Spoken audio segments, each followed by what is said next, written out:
ra liệt ruộng ta năm thiên nó ơi làm già phi mới là chắc chơi quá rồi làm già phi mới nhung biết o nó thế nhá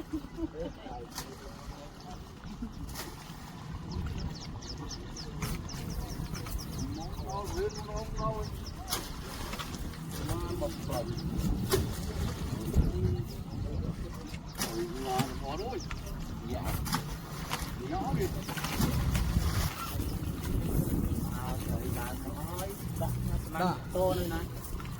này ở con này nó cái giờ không bắn vậy lăng anh đi lăng to đó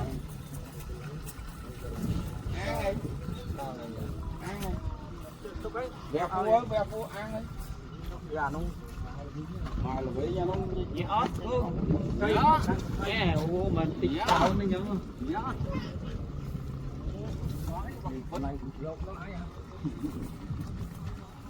nhớ lố này nhớ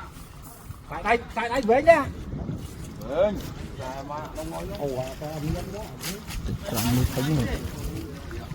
được cái nhom lên so anh na tiền so tập quỳ mùi con như vậy thì ra đâu đâu đi mà